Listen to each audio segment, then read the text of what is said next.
School के पहले दिन राज्य ने हमारी ग्रेड्स के आधार पर स्प्रिट बीस्ट्स बांटे। हमारी कक्षा के मॉनिटर, जो ग्रेड में पहले स्थान पर थे, उन्होंने बिना किसी हिचकिचाहट के एसएसएस रैंक का हेवनली डेमन सिल्वर स्नेक चुना। जहां तक मेरी बात है, जो कक्षा में सबसे आखिरी स्थान पर था, मुझे केवल एक एफ रैंक का काला भालू ही मिला। लेकिन ज्यादा समय नहीं बीता था कि भीषण ठंड का प्रलय आ गया। काले भालू के साथ अनुबंध करने के बाद मुझे उसकी जन्मजात क्षमता ठंड प्रतिरोध भी मिल गई। इसी बीच कक्षा मॉनिटर द्वारा चुना गया सफेद सांप बढ़ने और विकसित होने का समय ही नहीं पा सका। वह प्रलय के पहले ही दिन ठंड से जमकर मर गया। ईर्ष्या के कारण कक्षा मॉनिटर ने अन्य सहपाठियों के साथ मिलकर मेरे काले भालू पर घात लगाई। उन्होंने तो मेरे सामने ही उसे मारकर भालू के मांस का हॉटपॉट बना लिया। गंभीर रूप से घायल होकर मैं प्रलय की बर्फीली आंधी में गिर पड़ा। अत्यधिक घृणा और आक्रोश के साथ मर गया। लेकिन जब मैंने दोबारा अपनी आंखें खोलीं तो खुद को उसी दिन पाया जब हम अपनी आत्मा पशु चुन रहे थे। जैसे ही मैं अपनी पिछली जिंदगी की तरह काले भालू को उठाने ही वाला था, कक्षा मॉनिटर ने अचानक चिल्लाकर कहा, रुको जरा। वह अपनी सीट से उठी और उसके हाथ में एक शुद्ध सफेद क्रिस्टल जैसी चमड़ी वाला सफेद सांप का बच्चा था। वह मेरी ओर दौड़ी और बिना कुछ कहे सफेद सांप को मेरी बाहों में थमा दिया। वह जल्दी से डिब्बे से अकेले पड़े काले भालू को उठा लेती है, जैसे उसे डर हो कि मैं उसे छीन लूंगा। तुम सफेद सांप ले लो, मुझे काला भालू चाहिए। पूरी कक्षा ने इस दृश्य को हैरानी से आंखें फाड़ कर देखा। यहाँ तक कि क्लास टीचर ने भी असंतोष में भौहें चढ़ा लीं। आपको पता होना चाहिए, सफेद सांप ही सबसे शुद्ध रक्त रेखा वाला था। इस बार लाए गए सभी आत्मा पशु शावकों में उसमें प्राचीन रक्त रेखा की सांद्रता 80% तक थी। अफवाह थी कि वह प्राचीन स्वर्गीय दानव अजगर का वंशज था। यह एक काले भालू से, जो एक नीच प्रजाति थी और जिसकी रक्त रेखा की सांद्रता केवल 20% थी, कहीं अधिक श्रेष्ठ था। इन दोनों के बीच का अंतर आसमान और जमीन जैसा था। कोई भी यह नहीं समझ सका कि लू शियाओयान ने सफेद सांप को क्यों छोड़ दिया और उसकी जगह काले भालू को चुना। शियाओयान, साथ ही आत्मा पशु चुनना कोई मजाक नहीं है। यह तुम्हारे भविष्य की विकास सीमा तय करता है। जल्दी से शियाओफान के साथ वापस अदला बदली कर लो। शियाओफान को इस सफेद सांप की मुझसे ज्यादा जरूरत है। मेरी पढ़ाई में अच्छे अंक आते हैं। मैं चाहे किसी भी आत्मा पशु से अनुबंध करूं, बहुत तेजी से साधना कर सकता हूं। लेकिन शियाओफान की साधना प्रतिभा केवल औसत है। अगर उसे इतनी गंदी रक्त रेखा वाले काले भालू के साथ जोड़ दिया गया तो उसका पूरा जीवन बर्बाद हो जाएगा। मैं उसके साथ आत्मा पशु बदलने के लिए तैयार हूँ। लू शियाओयान की बातों पर कक्षा में तालियों की गूंज उठी। हर कोई उसकी निस्वार्थता से प्रभावित हो गया।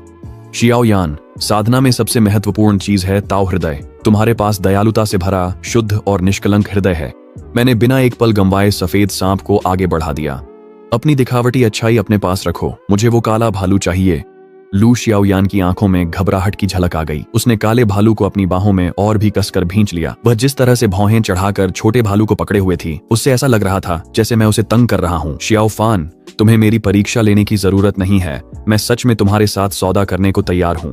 बहुत हो गया, मुझे सच में इसकी जरूरत नहीं है। लेकिन इससे पहले कि मैं अपनी बात पूरी कर पाता, अचानक मेरी कलाई किसी चीज से लिपट गई। इसके बाद तेज दर्द हुआ। मैंने नीचे देखा तो पाया कि छोटे सफेद सांप ने मुझे काट लिया था। 2 नन्हे दांतों ने मेरी त्वचा को भेद दिया और घाव से चमकते हुए लाल खून की बूंदें निकल आईं। छोटे सफेद सांप ने अपनी धोमुही जीभ निकाली और मेरी त्वचा को चुभन भरे एहसास के साथ चाटने लगा। इतनी ही देर में सफेद सांप ने जबरदस्ती मुझसे अनुबंध कर लिया, और वह भी जीवन मृत्यु का रक्त संबंधी अनुबंध था। सहपाठियों ने मेरी ओर देखा और एक साथ हूटिंग करने लगे। मैं तो सोचता था कि शियाओफान बस एहसान फरामोश है। उसने लू शियाओयान द्वारा दिया गया सफेद सांप लेने से इनकार कर दिया। असल में वह तो बस दिखावा कर रहा था, कह रहा था कि वह उसे वापस कर देगा, जबकि असल में जल्दी से उसके साथ अनुबंध करने की फिराक में था। शायद उसे डर था कि कहीं वह अपना मन न बदल ले। हारने वाला हमेशा हारने वाला ही रहता है। क्या पाखंडी है ये। मुझसे अनुबंध करने के बाद सफेद सांप चक्कर में आ गया, अपनी आंखें बंद कर लीं और गहरी नींद में चला गया। अपने चारों ओर हो रही गपशप सुनकर मेरा चेहरा उतर गया। उन्हें यह नहीं पता था कि मैं सच में इस बेकार सफेद सांप को नहीं चाहता था।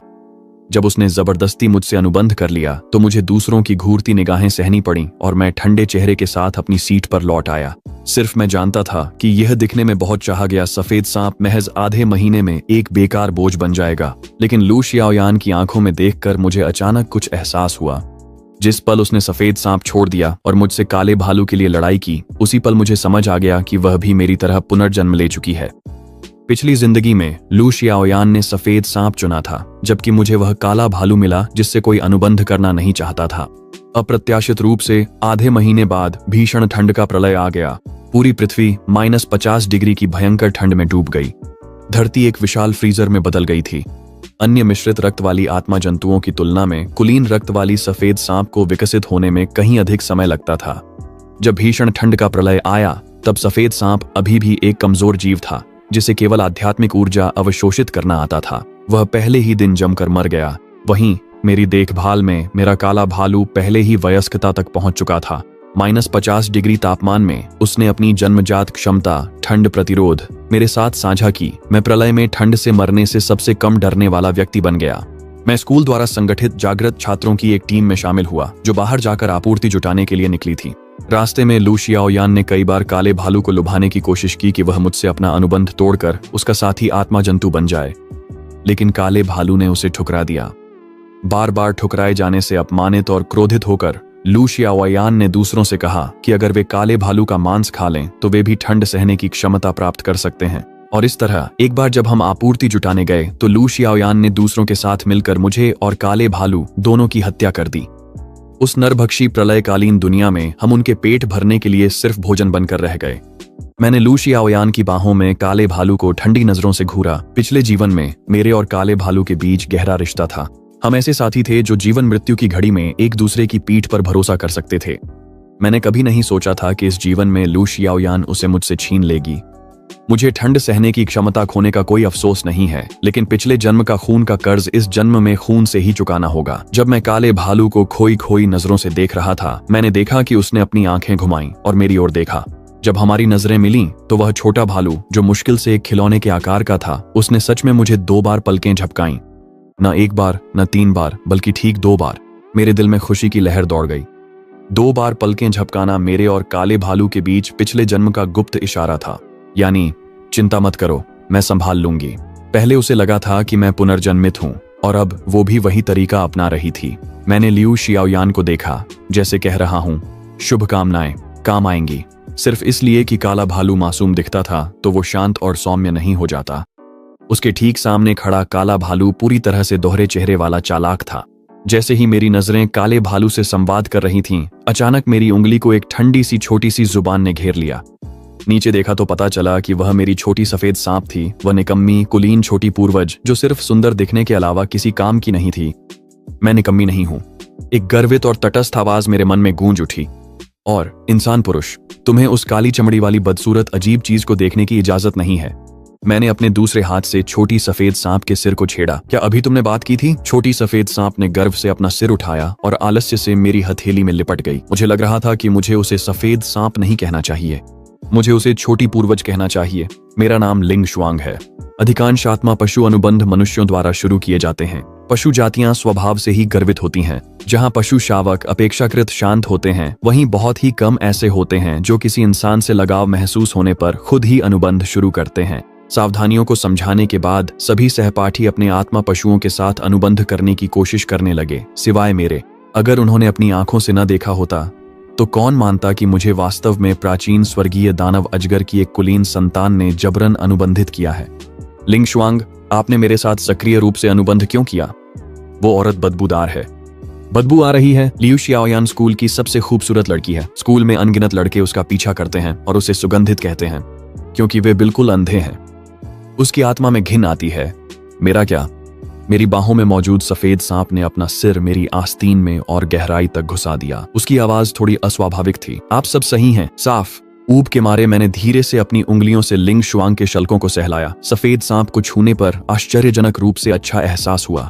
बर्फीली ठंडी परतें असाधारण रूप से चिकनी थीं, छूने पर बेहतरीन रेशम जैसी लगती थीं। मैंने थोड़ी देर तक उसके सिर को सहलाया, फिर उसके शरीर को गुदगुदाया। अंततः मैं खुद को रोक नहीं पाया और उसकी पतली सुंदर पूंछ को छूने के लिए हाथ बढ़ाया। कहते हैं ना कि सांप के कमजोर हिस्से को नहीं छूना चाहिए, लेकिन वह तो बस एक छोटी सी सांप की बच्ची थी। शायद कोई दिक्कत नहीं होगी, है ना? जैसे ही मेरी उंगलियों ने उसकी पूंछ को दबाया, लिंग शुआंग का पूरा शरीर बिजली के झटके जैसा अकड़ गया। उसकी बर्फ जैसी सफेद परतों के बीच उसकी त्वचा हल्की गुलाबी हो गई थी।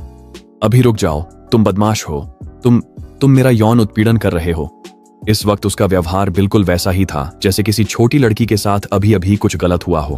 मैंने पलक झपकाई और लापरवाही से अपना हाथ पीछे खींच लिया। तुम तो बस एक बच्ची हो, ऐसे गंदे ख्याल मत लाओ। लिंग शुआंग इतनी गुस्से में थी कि उसकी सांप जैसी आंखों में तुरंत आंसू भर आए। वह गुस्से में अपना सिर घुमाकर बैठ गई और मुझे पूरी तरह नजरअंदाज कर दिया। कक्षा में लियू शियाओयान सबसे पहले अपना अनुबंध चक्र बनाना पूरा कर चुकी थी। उसके सुंदर और नाजुक चेहरे पर खुशी की एक झलक आई जब उसने काले भालू के साथ अनुबंध शुरू किया।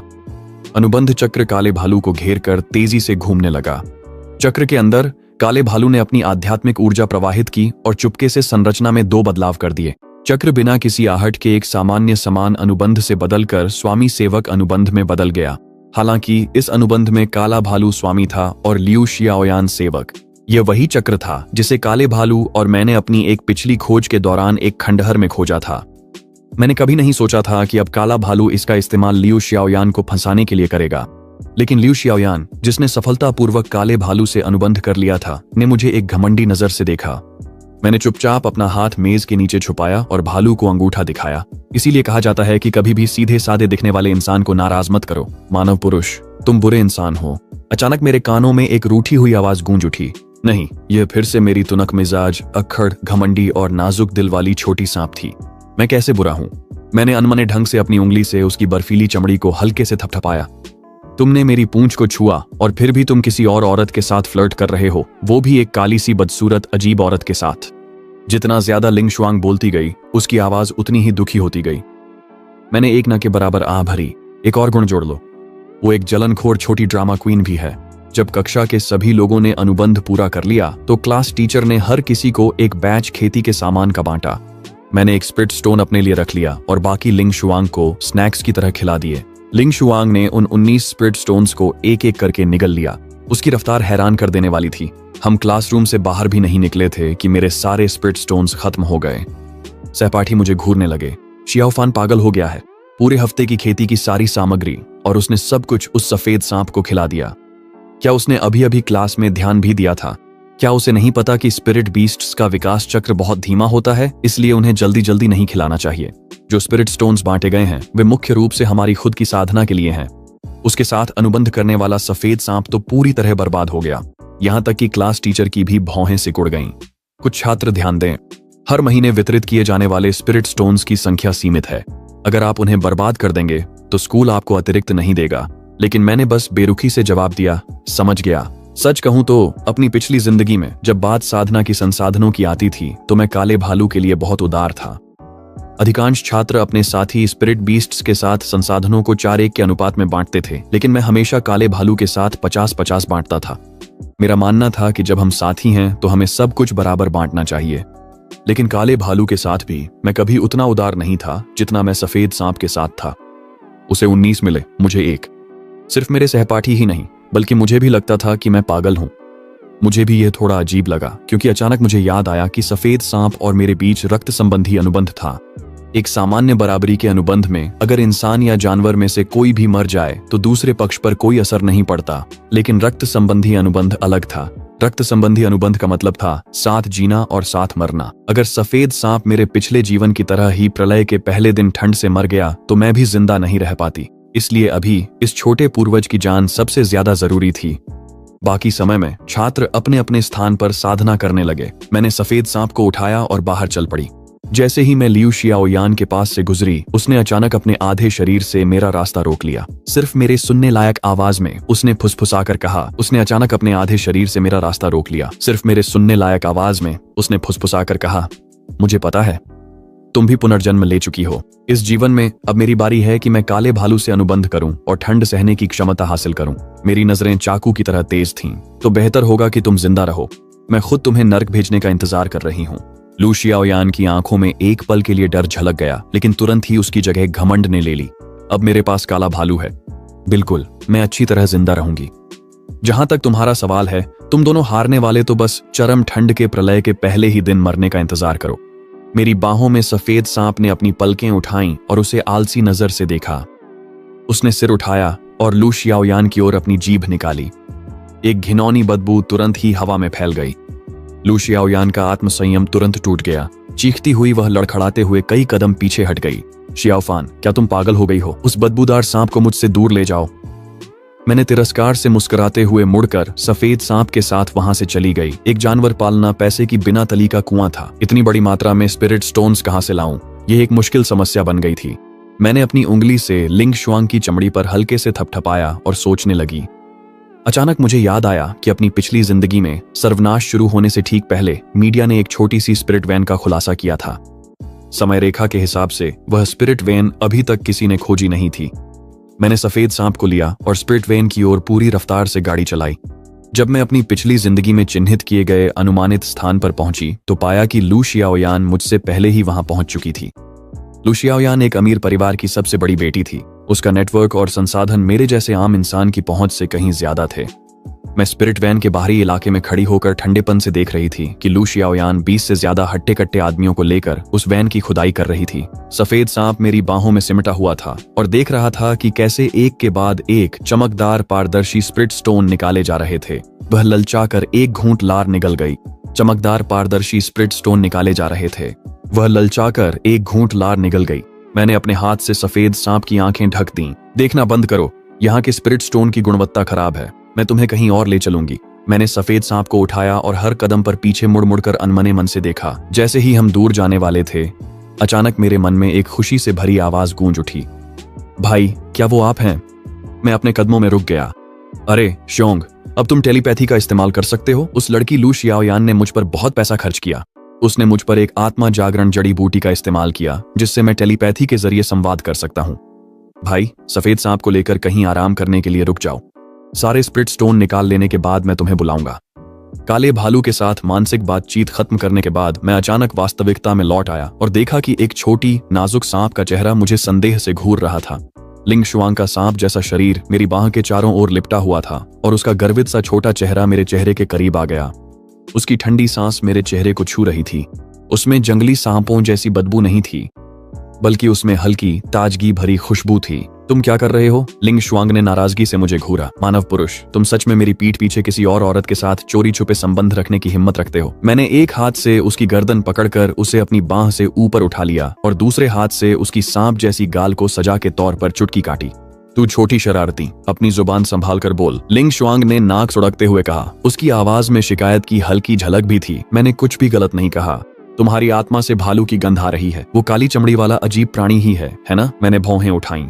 इस छोटी सांप की सूंघने की शक्ति वाकई तेज थी। हमारी स्वर्गीय दानव अजगर जाति में, जिससे भी हम रक्त संबंधी अनुबंध करते हैं, इस छोटी सांप की सूंघने की शक्ति वाकई तेज थी। हमारी स्वर्गीय दानव अजगर जाति में, जिससे भी हम रक्त संबंधी अनुबंध करते हैं, वही हमारा जीवन भर का साथी बन जाता है। तुम्हें उस काले भालू से कोई संबंध नहीं रखना है। मेरा चेहरा अजीब सा हो गया। तू छोटी शरारती, तेरी उम्र ही क्या है? क्या तुझे पता भी है कि साथी किसे कहते हैं? लिंग शुआंग ने मुझसे दुखी होकर देखा। उसकी पूंछ इधर उधर हिल रही थी। अचानक एक ठंडी दोमुही जीभ मेरे गाल से छू गई। इसके पहले कि मैं कुछ कर पाता, अपराधी ने फुर्ती से अपना सिर पीछे खींच लिया और धीरे से बड़बड़ाई।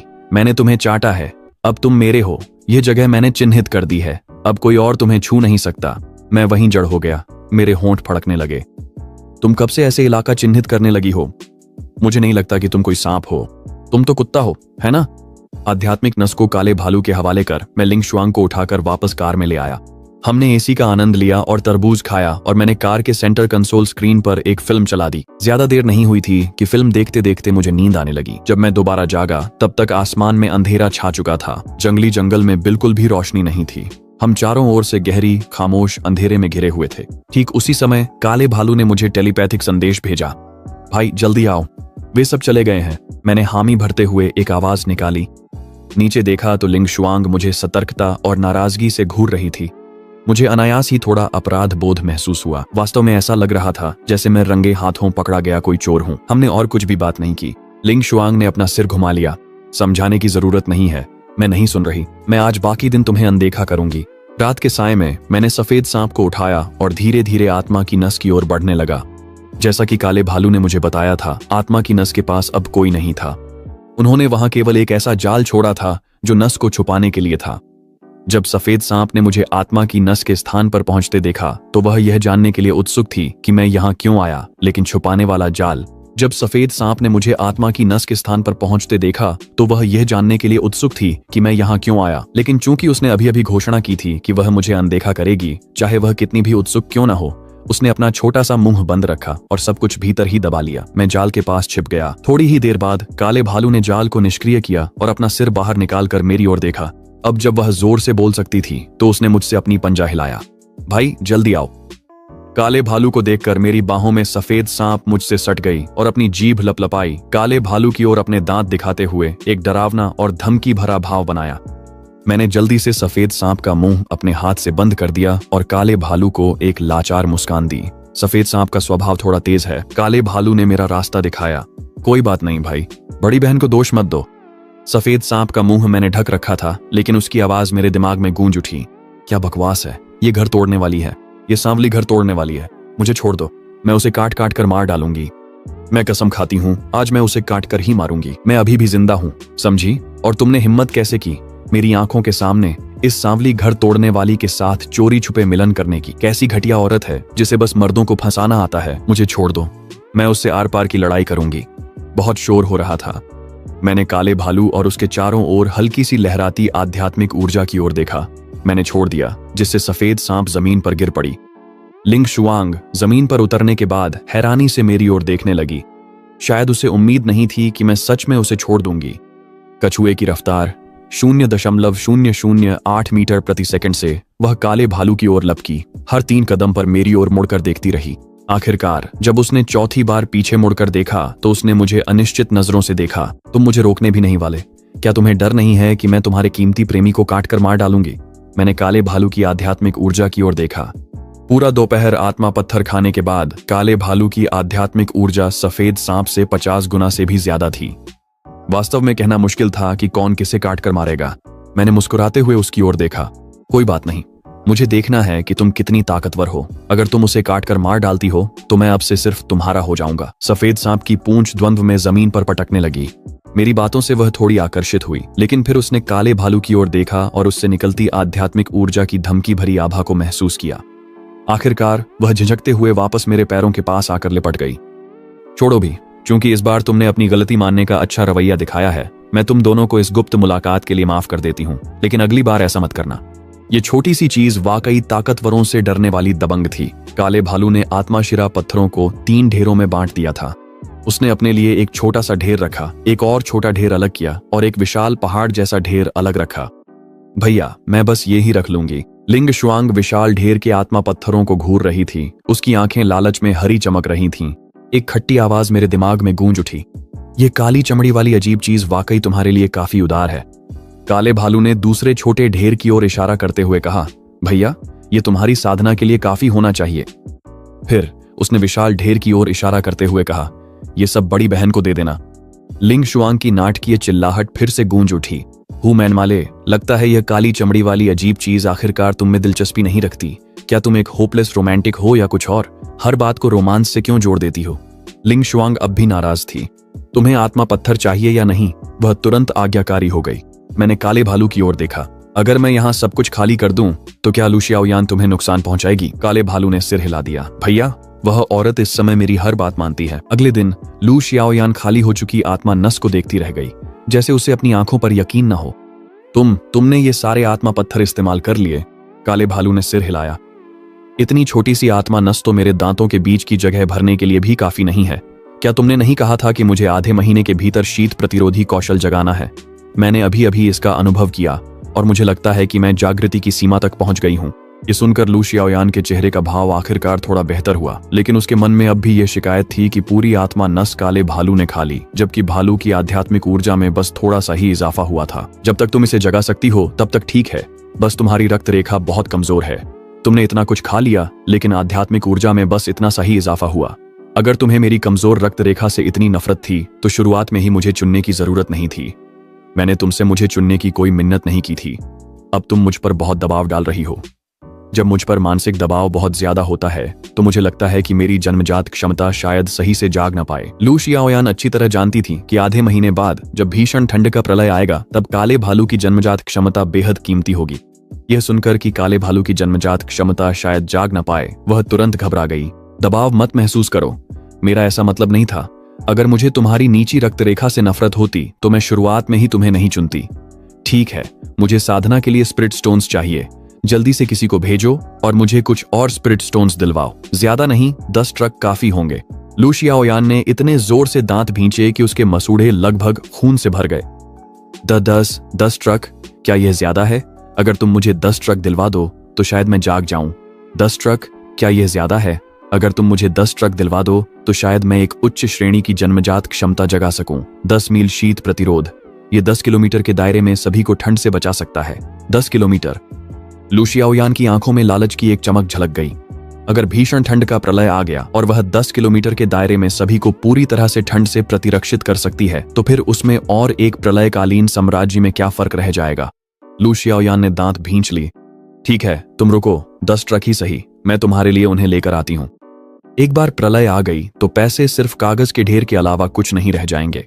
हालांकि लू शियाओयान के परिवार के पास अपार शक्ति थी, लेकिन जब भी वह आने वाले भीषण ठंड के प्रलय के बारे में कुछ कहती तो हर कोई उसे मजाक ही समझता था।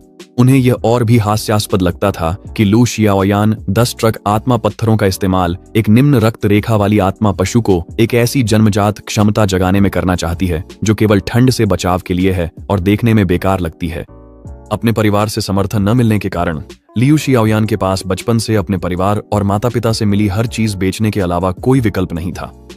घर, गाड़ियां, उसके सभी डिजाइनर बैग्स और गहने। जब मैंने लियू शियाओयान को स्कूल में फिर से देखा तो वह पुराने फैशन से बाहर हो चुके कपड़े पहने हुए थी। यहाँ तक कि उसका दोपहर का खाना भी सिर्फ एक सादा भाप में पका हुआ बन और लाओ गान में चिल्ली क्रिस्प था। ये साफ था कि लियू शियाओयान ने सचमुच अपनी सारी जमा पूंजी काले भालू पर खर्च कर दी थी, लेकिन उसे यह बिल्कुल भी पता नहीं था कि अपनी पूरी संपत्ति बेचकर जो 10 ट्रक स्पिरिट स्टोन्स उसने हासिल किए थे, उनमें से काले भालू ने अपने लिए सिर्फ एक बहुत ही छोटा हिस्सा रखा था।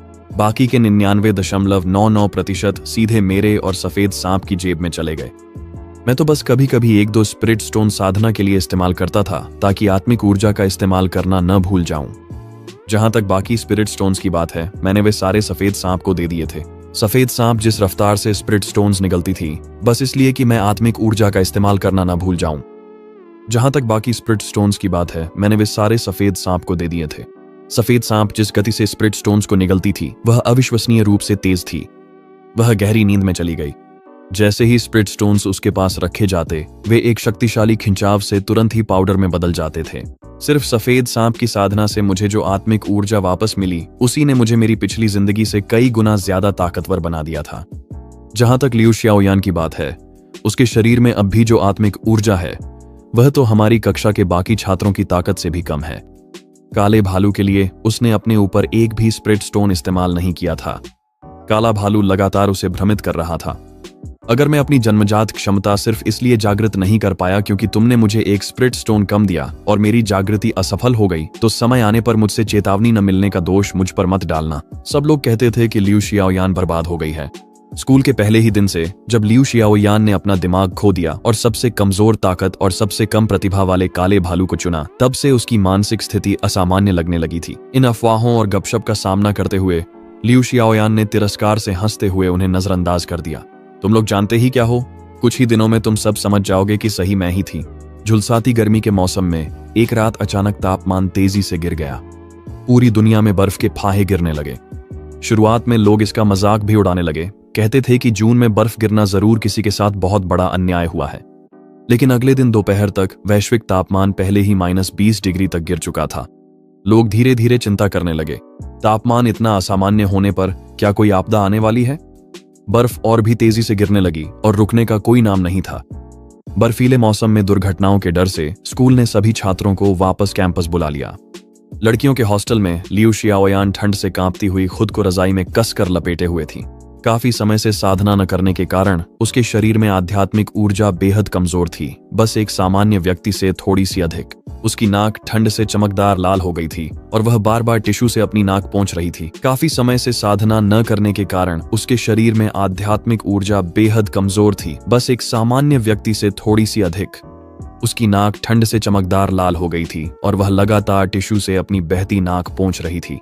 ब्लैक बियर, क्या तुमने अपनी जन्मजात क्षमता जागृत कर ली है? काला भालू धीरे धीरे फर्श पर रखे आध्यात्मिक पत्थरों को चबा रहा था। 10 दिन बीत चुके थे और काले भालू का आकार पहले से कई गुना बड़ा हो गया था। वह मूल रूप से अपनी किशोरावस्था में प्रवेश कर चुकी थी। मुझ पर जल्दी मत करो, लगभग हो ही गया है। लियू शियाओयान के दिल में धीरे धीरे संदेह उठने लगा। पिछले जन्म में शियाओ फान तो बस एक गरीब बच्चा था। चाहे वह खंडहरों की खोज में ही क्यों न जाता, वह काले भालू को ज्यादा आध्यात्मिक पत्थर नहीं दे सकता था। यह तो इस जीवन से बिल्कुल तुलना नहीं कर सकता जहां मैंने उसे इतने सारे संसाधन दिए हैं। तो फिर पिछले जीवन में काले भालू ने अपनी जन्मजात क्षमता कैसे जागृत कर ली थी? लेकिन इस जीवन में ऐसा लगता है कि वह नहीं कर पा रही है। काले भालू, क्या तुम मुझसे कुछ छुपा रही हो? तुम्हें क्या लगता है मैं इतनी मेहनत से साधना किसके लिए कर रहा हूँ और अब तुम मुझ पर ही शक कर रही हो? मैंने तो सोचा था भले ही मेरी जन्मजात क्षमता पूरी तरह जागृत न हुई हो, फिर भी मैं तुम्हारे साथ थोड़ी सी गर्माहट तो बांट ही सकता हूँ, लेकिन अब देखता हूँ तो बेहतर होगा कि ये आत्मा पत्थर मैं तुम्हें वापस कर दूं। अब मुझे इनकी जरूरत नहीं है। मेरी घनी फर के साथ तुम्हारे आत्मा पत्थरों के बिना भी कड़ी सर्दी मुझे मार नहीं सकती। मुझसे गलती हो गई, सब मेरी ही गलती है। मैं तो बस गुस्से में बोल गया था। तुम आत्मा पत्थर इस्तेमाल करती रहो, तुम्हारी जन्मजात क्षमता का जागना सबसे ज्यादा जरूरी है। इस बार मैं तुम्हें माफ कर दूंगा। काले भालू ने ठंडे स्वर में नाक सिकोड़ी और फिर से जमीन पर पड़े आत्मा पत्थरों को चबाने लगा। आत्मा पत्थर चबाते हुए काले भालू ने लियू शाओयान के साथ थोड़ा सा गर्माहट भी बांटी। वाकई वह गर्माहट बहुत ही थोड़ी थी। उसे डर था कि अगर असली प्रलय आने से पहले ही लियू शाओयान ठंड से मर गई तो फिर मजा नहीं रहेगा। अपने शरीर पर थोड़ी सी गर्माहट महसूस करते ही लियू शाओयान ने काले भालू पर शक करना बंद कर दिया। लियू शाओयान ने काले भालू पर शक करना बंद कर दिया। जब एक इंसान और एक जानवर के बीच अनुबंध बन जाता है तो चाहे इंसान साधना करे या जानवर, वे अपनी आध्यात्मिक ऊर्जा का 1/10वां हिस्सा दूसरे पक्ष को लौटा देते हैं। काले भालू ने जो आध्यात्मिक ऊर्जा लियू शाओयान को लौटाई वह हमेशा बहुत ही कमजोर रही थी। इसे ऐसा लगता था कि काले भालू ने सच में ज्यादा आध्यात्मिक ऊर्जा अवशोषित नहीं की थी। लेकिन जो बात लियू शाओयान नहीं जानती थी वह यह थी कि काले भालू ने आध्यात्मिक ऊर्जा कम अवशोषित या परिवर्तित नहीं की थी, बल्कि वजह यह थी कि उसने काले भालू के साथ जो अनुबंध किया था वह एक स्वामी सेवक अनुबंध था। काला भालू उसे कितनी आध्यात्मिक ऊर्जा लौटाएगा यह पूरी तरह भालू की इच्छा पर निर्भर करता था। एक और डॉर्मिटरी के कमरे में मैं सिरहाने के सहारे टिककर प्रोजेक्टर स्क्रीन पर फिल्म देख रहा था। कमरे में मौजूद सभी स्पिरिट स्टोन पहले ही अवशोषित होकर धूल में बदल चुके थे। फिर भी सफेद कश्मीरी गलीचे पर कुंडली मारे बैठा सफेद सांप अब तक नहीं जागा था। अब तक सफेद सांप अनजाने में ही अपने शावक अवस्था से बाहर निकलकर एक वयस्क आत्मा पशु के आकार का हो गया था। वह पानी की बाल्टी जितना मोटा हो गया था और उसकी शुद्ध सफेद चमड़ी अंधेरे में हल्की ठंडी चमक के साथ दमक रही थी। मैं बिस्तर से उठकर सफेद सांप की चमड़ी पर हाथ फेरने लगा, उसमें छुपी हुई शक्तिशाली जीवन शक्ति को महसूस करते हुए। दीवार घड़ी धीरे धीरे आधी रात के करीब पहुंच रही थी। सच्चा प्रलय अब आने ही वाला था। इस जीवन में सफेद सांप को प्रलय के पहले ही दिन ठंड से मर जाना नहीं चाहिए, है ना? जैसे ही घड़ी ने 12 बजाए वैश्विक तापमान एक बार फिर से खाई में गिर गया। कमरे में लगे थर्मामीटर ने दिखाया कि इंडोर तापमान पहले ही -50 डिग्री तक पहुंच चुका था। मैं एक साधक था और सफेद सांप से मिली आध्यात्मिक ऊर्जा के कारण मेरे शरीर में इतनी आध्यात्मिक शक्ति थी कि मैं इस स्तर की ठंड को पूरी तरह से नजरअंदाज कर सकता था। बाहर बर्फ और भी तेजी से गिर रही थी, जिससे जमीन पूरी एक मंजिल गहराई तक दब चुकी थी। क्लास टीचर ने ग्रुप चैट में हाजिरी लेना शुरू किया। सभी से अपनी वर्तमान स्थिति बताने को कहा। अगर कोई छात्र और सहन नहीं कर पाता तो स्कूल तुरंत बचाव अभियान शुरू कर देगा। साथ ही अत्यधिक ठंड के कारण सभी से अपनी वर्तमान स्थिति बताने को कहा गया। अगर कोई छात्र और सहन नहीं कर पाता तो स्कूल तुरंत बचाव अभियान शुरू कर देता। साथ ही अत्यधिक ठंड के कारण स्कूल में स्टाफ की कमी हो गई थी और तुरंत एक बैच स्वयं सेवकों की भर्ती की गई। मैंने स्वयं सेवक बनने के लिए नाम लिखवाया और विभिन्न डॉर्म में छात्रों को सामान वितरित करने लगा। जब मैं लड़कियों के डॉर्मेट्री में पहुंचा और लू शाओयान के कमरे के दरवाजे के पास से गुजरा तो मैंने उसे सीधे नजरअंदाज कर दिया। छात्रों ने लगातार क्लास ग्रुप चैट में रिपोर्ट किया कि उन्हें उनका सामान मिल गया है। ये क्या हो रहा है? मेरा सामान कहाँ है? मैंने सीधे कुछ तस्वीरें ग्रुप चैट में भेज दी। वे सारी तस्वीरें इस बात का सबूत थीं कि लू शाओयान ने सुपरमार्केट से बहुत सारा सामान खरीदकर पहले ही स्कूल में जमा कर लिया था। स्कूल ने कहा कि इस समय सामान बेहद कम है, भारी बर्फबारी अब भी जारी है और शायद ये बहुत लंबे समय तक नहीं रुकेगी। मैंने सोचा, क्या सामान उन लोगों के लिए नहीं छोड़ना चाहिए जिन्हें इसकी सबसे ज्यादा जरूरत है? क्लासमेट्स ने तुरंत ग्रुप चैट में कमेंट करना शुरू कर दिया। क्या क्लास मॉनिटर को पहले से कुछ पता था? उसने इतना सारा खाना और रोजमर्रा का सामान क्यों खरीदा? उसके पास पहले से ही इतना सारा सामान है, फिर भी उसमें इतनी हिम्मत है कि हमसे और के लिए लड़ रही है। क्या वह क्लास मॉनिटर नहीं है? वह अपना सामान हमारे साथ क्यों नहीं बांट सकती? अचानक लू शाओयान को सबने नैतिक ऊंचाई से जज करना शुरू कर दिया। लू शाओयान ने मुझे फिर से टैग किया। बहाना बनाना बंद करो। क्या तुम्हें भी नहीं पता था कि भीषण ठंड का प्रलय आने वाला है? तुमने भी ढेर सारा सामान जमा किया था, तो तुम अपना हिस्सा क्यों नहीं निकालती और बांटती? मैंने 2 खाली इंस्टेंट नूडल के डिब्बों की तस्वीरें भेजी। मुझे नहीं पता कि तुम किस भीषण ठंड के प्रलय की बात कर रही हो। सबको पता है कि मेरा परिवार गरीब है। मैंने तो इतनी सारी इंस्टेंट नूडल्स सिर्फ इसलिए खरीदी थी क्योंकि मैंने देखा था कि सुपरमार्केट में सेल चल रही थी। मैंने वे सारी नूडल्स अपने सहपाठियों में बांट दी।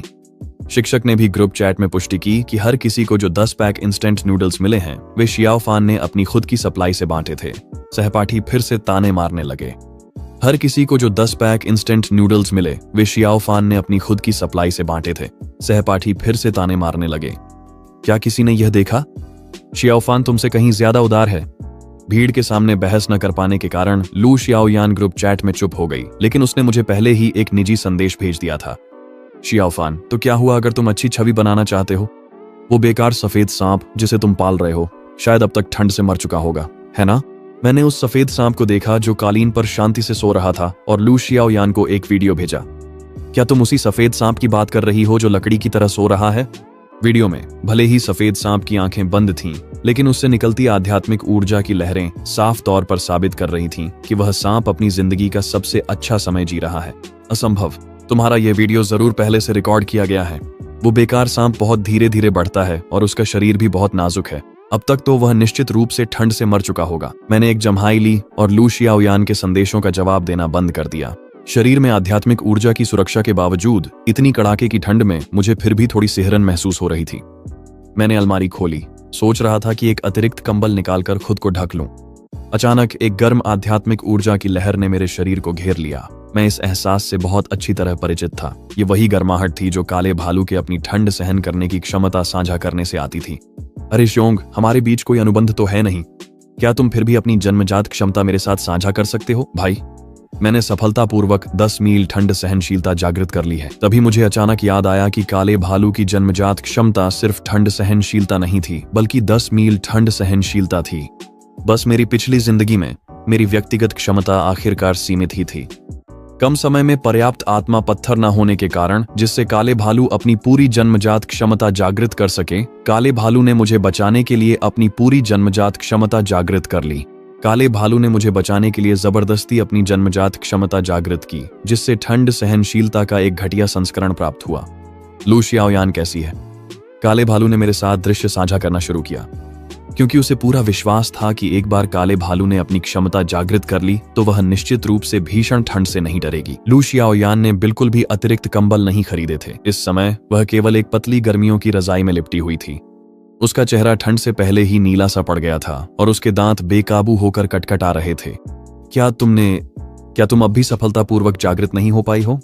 काला भालू बिस्तर पर कूद गया और अपनी पीठ से उसे धक्का दिया, जिससे लू शियाओयान सीधे फर्श पर गिर गई। उसका अकड़ा हुआ शरीर जोर से आवाज करते हुए ठंडी फर्श पर जा टकराया। कौन जाने कितनी हड्डियां टूट गई होंगी। लू शियाओयान दर्द से कराह उठी। तुम क्या कर रही हो? मेरे पास तुम्हें बताने के लिए एक अच्छी खबर है। मैं सफलतापूर्वक जागृत हो गई हूँ। ये सुनकर, लेकिन मैंने कब कहा था कि मैं इसे तुम्हारे साथ साझा करने वाली हूँ? मैं तुम्हारी मालिक हूँ। मैंने तुम्हें जागृत कराने के लिए तुम पर इतने सारे आत्मा पत्थर फेंक कर दिवालियां हो गई। आखिर किस अधिकार से तुम इसे मेरे साथ साझा नहीं कर रही हो? वह अनुबंध, हमने एक अनुबंध किया था। चाहे तुम इसे मेरे साथ साझा न भी करो, मैं फिर भी तुम्हारी क्षमता का उपयोग कर सकती हूँ। लू शियाओयान ने बेतहाशा अनुबंध की शक्ति का उपयोग करके काले भालू की क्षमता साझा करने की कोशिश की, लेकिन उसने अचानक महसूस किया कि वह अनुबंध के भीतर की शक्ति को बिल्कुल भी सक्रिय नहीं कर पा रही है। अपनी आंखें खोलकर ध्यान से देखो, आखिर हमने किस तरह का अनुबंध किया था। लू शियाओयान ने अनुबंध को फिर से ध्यान से जांचा तो पाया कि 2 हिस्से। अनुबंध को फिर से जांचने पर पता चला कि वास्तव में सूत्र के 2 हिस्सों में बदलाव के संकेत थे। अब साफ साफ देख लिया, यह एक स्वामी दास अनुबंध है। क्या तुम्हें सच में लगता है कि तुम मेरी क्षमता साझा करने के लायक हो? लू शियाओयान फर्श पर पड़ी थी, जैसे लकड़ी की मुर्गी, स्तब्ध और अवाक। तुम भी पुनर्जन्म ले आए थे? सिर्फ मैं ही नहीं, भाई शियाओ फान भी पुनर्जन्म ले आया था। पिछले जन्म में तुमने दूसरों के साथ मिलकर हमें मार डाला था और मेरा मांस खा लिया था। इस जन्म में कर्ज वसूलने की बारी हमारी है। लू शियाओयान की आंखों में डर की झलक थी। तो क्या हुआ अगर तुम पुनर्जन्म ले आए हो? शियाओ फान ने उस बेकार सफेद सांप से अनुबंध किया था। एक बार सफेद सांप मर गया तो खून के अनुबंध के कारण शियाओ फान भी मर जाएगा। काले भालू को उस पर और शब्द बर्बाद करने की कोई परवाह नहीं थी। वह मुड़ी और चली गई। जिस दिन भीषण ठंड का प्रलय आया, उस दिन से वैश्विक तापमान सार्वजनिक नहीं किया गया। बिल्कुल मेरी पिछली जिंदगी की तरह बिजली आपूर्ति प्रणाली, पानी की आपूर्ति प्रणाली और नेटवर्क प्रणाली पूरी तरह से ढह गईं। उस रात कई लोग फिर कभी नहीं जागे। 5 दिन बाद स्कूल में व्यवस्था पूरी तरह से अराजकता में बदल गई थी। कई छात्रों का सामान खत्म हो गया था और वे पानी के लिए दूसरे डॉर्म में लूटपाट करने निकल पड़े थे। मेरे दरवाजे के बाहर कुछ ऐसे छात्र थे जिनकी जागृत क्षमताएं मुझसे अधिक मजबूत थीं और उनकी नजर मुझ पर थी। मैंने अपनी वर्तमान ताकत का आकलन किया। काले भालू की ठंड सहन करने की क्षमता मेरे शरीर की रक्षा कर रही थी और सफेद सांप द्वारा मुझे दी गई विशाल आध्यात्मिक ऊर्जा के कारण स्कूल के कई शिक्षक भी मेरा मुकाबला नहीं कर सकते थे। चाहे वे संख्या में अधिक हों, मुझे जरा भी डर नहीं था। दरवाजे पर बेतहाशा दस्तक सुनते हुए मैंने अपनी हथेली में पहले ही आध्यात्मिक ऊर्जा इकट्ठा कर ली थी, लेकिन इससे पहले कि मैं कुछ कर पाता, मेरे कमरे से अचानक एक जबरदस्त ऊर्जा का प्रवाह बाहर की ओर फैल गया। सिर्फ आवाज सुनकर ही मैं बाहर लोगों के उड़कर गिरने का दृश्य आसानी से कल्पना कर सकता था। सफेद सांप अभी भी कंबल पर कुंडली मारकर आंखें बंद किए हुए थीं। एक आवाज कंबल पर, उसकी आंखें बंद थीं। मेरे कमरे से दिव्य टेलीपैथी के माध्यम से उत्पन्न एक आवाज प्रसारित हुई। वह एक ठंडी, उदासीन, फिर भी बेहद भव्य आवाज थी। दफा हो जाओ। बाहर के लोग घबराकर भाग खड़े हुए, एक दूसरे पर गिरते पड़ते। मैंने सफेद सांप के सिर को सहलाया। लिंग शुआंग, क्या तुम जाग रही हो? किसी ने लू शियाओयान के डॉर्म में भी घुसने की कोशिश की, लेकिन उन्हें काले भालू ने भगा दिया। काले भालू की मौजूदगी के कारण लू शियाओयान अभी तक मरी नहीं थी, लेकिन वह मौत से ज्यादा दूर भी नहीं थी। वह फर्श पर पड़ी थी, उसकी टूटी हड्डियों के घावों से बदबू आ रही थी। हर बार जब वह बेहोश होने लगती, काला भालू उसे थप्पड़ मारकर जगा देता। काले भालू की याददाश्त बहुत तेज थी और वह गहरी दुश्मनी रखता था। पिछले जीवन की अपनी यादों के सहारे उसने उन सभी लोगों को ढूंढ निकाला जिन्होंने लू शियाओयान के साथ मिलकर हमें मारने की साजिश रची थी। उसने उन्हें एक एक करके ढूंढा और अपनी एक ही पंजे की मार से सबको मार डाला। स्कूल में बचे हुए लोगों का उससे कोई बैर नहीं था, इसीलिए काले भालू ने छुपना छोड़ दिया और अपनी क्षमता 10 मील शीत प्रतिरोध सक्रिय कर दी। पूरे स्कूल परिसर में एक गर्म धारा सभी के शरीर में ऐसे दौड़ गई जैसे किसी देवता का आशीर्वाद हो। यहाँ तक कि लू शियाओयान, जो मरने के लिए फर्श पर पड़ी थी, ने भी आखिरकार शीत प्रतिरोध का एहसास किया। एक झुलसाती हुई गर्म धारा उसके पूरे शरीर में सीधे बह गई। दूसरों के लिए यह एक आशीर्वाद हो सकता था, लेकिन उसके लिए यह एक मौत का फरमान था जिसने उसकी जीवन शक्ति के क्षरण को और तेज कर दिया। ये सिर्फ उसकी हड्डियां नहीं थीं। पिछली टक्कर के दौरान उसके कई आंतरिक अंग फट गए थे। ठंडी तापमान की वजह से सड़न की गति धीमी हो गई थी, लेकिन अब अचानक पिघलने पर, और वह भी ऐसे जैसे माइक्रोवेव में धीमी आंच पर मांस पिघलाया जा रहा हो, लू शियाओयान के आंतरिक अंग पूरी तरह से काम करना बंद करने लगे। वह फर्श पर खाली निगाहों से लेटी रही, धीरे धीरे अपना शरीर हिलाती रही, मानो कोई अधिक आरामदायक स्थिति खोजने की कोशिश कर रही हो। लेकिन उसकी आंखों, कानों, नाक और मुंह से धीरे धीरे बैंगनी रंग का खून रिसने लगा। मरने तक उसने अपनी आंखें कभी बंद नहीं की। दृश्य साझा करना समाप्त करने के बाद भी उसने अपनी आंखें कभी बंद नहीं की। दृश्य साझा करना समाप्त करने के बाद मैंने ठंडे स्वर में कहा, अच्छा हुआ कि छुटकारा मिला। उस सुबह जल्दी मुझे असाधारण रूप से गर्माहट महसूस हुई। आंखें खोलते ही मैंने पाया कि मेरा पूरा शरीर एक नरम आकृति से कसकर लिपटा हुआ है। वह चेहरा सांस रोक देने वाला सुंदर था। उसकी त्वचा मलाईदार जेड जैसी थी और उसकी भौहें दूर के पहाड़ों जैसी। उसकी फीनिक्स जैसी आंखें कसकर बंद थीं और उसकी लंबी पलकें तितली के पंखों की तरह फड़फड़ा रही थीं। उसके बर्फ जैसे सफेद बाल झरने की तरह नीचे गिर रहे थे और मेरे शरीर पर बिखरे हुए थे। उसका शरीर गर्म था और उसकी गोरी त्वचा हल्की ठंडी रोशनी में चमक रही थी, जैसे चांदनी से बनी कोई परी हो। जैसे ही मैंने हल्का सा संघर्ष किया, उसकी संकरी फीनिक्स जैसी आंखें धीरे धीरे खुल गईं, जिनमें फीकी चांदी जैसी अमानवीय लंबवत पुतलियां थीं। उस जानी पहचानी आभा ने मुझे संकोच से पुकारने पर मजबूर कर दिया, लिंग शुआंग। उस महिला के होंठों के कोने खुशी से ऊपर उठ गए। उसने अपने शरीर को पलटते हुए सीधे मुझ पर सवारी कर ली। ठंडी हवा तुरंत मेरी त्वचा को छू गई, लेकिन उसी समय उस महिला की ठंडी फिर भी गर्म आभा ने भी मुझे घेर लिया। वह झुक गई। उसके झरने जैसे सफेद बाल मेरे चेहरे पर गिर गए, जिनमें हल्की सुरुचिपूर्ण खुशबू थी। मैंने पलकें झपकाईं, घबराहट में उसकी ओर देखा। वह सांस रोक देने वाली खूबसूरत चेहरा ठीक मेरे सामने था। उसकी त्वचा सफेद जेड से भी अधिक पारदर्शी थी, शुद्ध फिर भी बेहद आकर्षक। उसके पीछे एक बर्फ जैसी सफेद पूंछ बेचैनी से हिल रही थी। एक ठंडी मोहक आवाज ऊपर से आई, मानव पुरुष, क्या तुमने मुझे याद किया? ठीक है, सिर्फ मानव पुरुष और मुझे जैसे शब्दों के आधार पर मैं पूरी तरह से निश्चित था कि यह लिंग शुआंग ही थी। मैंने शांत भाव से उसकी ओर देखा। आखिरकार तुम जागने के लिए तैयार हो गई हो। वह हल्के से हंसी। उसकी हंसी हवा में बजती घंटियों जैसी मधुर थी। क्या तुम मेरे लिए चिंतित थे? अगर तुम मर जाती तो मुझे भी तुम्हारे साथ दफन होना पड़ता। उसने अपना सिर झुकाया और अचानक मेरे गाल पर एक हल्की चोंच मारी। मैं अब भी हमेशा की तरह जिद्दी था। मैंने उसे खुद से दूर कर दिया। लिंग शुआंग, क्या इंसानी रूप लेने के बाद यही पहली चीज है जो तुम करती हो? लिंग शुआंग की मुस्कान और गहरी हो गई। ये पहली चीज नहीं है, ठीक है? मैंने तुम्हें पहले भी चाटा था। हमारा सौदा पहले ही पक्का हो चुका है। उसके जागने में इतना समय लगने का कारण यह था कि वह अपनी जन्मजात क्षमता को जगा रही थी। लिंग शुआंग का रक्तवंश अत्यंत कुलीन था, इसलिए उसकी जन्मजात क्षमता को जगाना अन्य जानवरों की तुलना में कहीं अधिक कठिन था। सौभाग्य से इतने दिनों के बाद वह आखिरकार सफल हो गई। लिंग शुआंग, तुम्हारी जन्मजात क्षमता क्या है? लिंग शुआंग ने लापरवाही भरे अंदाज में जवाब दिया। बड़ी, ये क्या बात हुई? मैंने उसे ऊपर से नीचे तक देखा और थोड़े अजीब भाव से उसकी छाती की ओर नजर डाली। लिंग शुआंग ने मेरी ओर आंखें घुमाई। मेरा मतलब था कि मेरी जन्मजात क्षमता की सीमा बहुत बड़ी है। यू लेशन, तुम क्या सोच रहे थे? हम बात कर ही रहे थे कि न जाने कब बाहर बर्फबारी रुक गई थी। घने बादल एक एक कर छंट गए और लंबे समय बाद सूरज आसमान में दिखाई दिया, जिसकी गर्म धूप धरती पर बिखर गई। मैंने स्कूल के भीतर से खुशी की एक जोरदार आवाज सुनी। देखो सब लोग, सूरज निकल आया है। तापमान भी पहले जितना ठंडा नहीं लग रहा। ये बहुत अच्छा है। प्रलय आखिरकार गुजर रही है। मैंने सुना कि लिंग शुआंग की आवाज धीमी हो गई। स्वर्गीय दानव अजगर एक प्राचीन दिव्य पशु है। मेरी जो जन्मजात क्षमता जागृत हुई है वह है 10,000 चीजें बढ़ती हैं। लिंग शुआंग का मनमोहक चेहरा मेरे कान के पास था। उसकी गर्म सांसें है 10,000 चीजें बढ़ती हैं। लिंग शुआंग का मनमोहक चेहरा मेरे कान से सटा हुआ था। उसकी गर्म सांसें धीरे धीरे मेरी गर्दन पर महसूस हो रही थीं। उसकी बर्फ जैसी सफेद पूंछ मेरी कमर के चारों ओर लिपट गई, जैसे वह नखरे कर रही हो, कसती जा रही थी। शियाओ फान, मैंने पूरी दुनिया को बचा लिया। अब तुम मुझे क्या इनाम दोगे? मैंने खिड़की से बाहर उस दुनिया को देखा जो फिर से जीवन से भर रही थी। फिर अपने बगल में बैठी बेहद खूबसूरत महिला की ओर देखा। मैंने हाथ बढ़ाकर धीरे से उसकी पेशानी पर थपकी दी। तुम छोटी शरारती, क्या सोच रही हो? लिंग शुआंग ने मुझे घूरा, गुस्से में अपने गाल फुला लिए। उसकी बर्फ जैसी सफेद पूंछ उसके पीछे आगे पीछे हिल रही थी, लेकिन उसकी हल्की चांदी जैसी लंबवत पुतलियों में मुस्कान झलक रही थी। दरवाजे के बाहर अचानक एक जानी पहचानी आवाज गूंज उठी।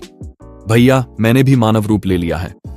मैंने दरवाजा खोला तो देखा कि एक नन्ही छोटी सी लड़की, जिसके सिर पर भालू के कान थे, दरवाजे पर खड़ी थी। लेकिन मैं एक नजर में ही समझ गया कि वह काला भालू है, क्योंकि उसकी त्वचा स्वस्थ गेहूं के रंग की थी। जब वह काला भालू थी तो काफी बड़ी थी, लेकिन मानव रूप लेने के बाद वह इतनी छोटी बच्ची कैसे बन गई? लिंग शुआंग ने मेरे पीछे से अपना सिर बाहर निकाला। मेरी छोटी बहन सच में इतनी बदसूरत हो गई है? काला भालू उदास नजर आ रहा था।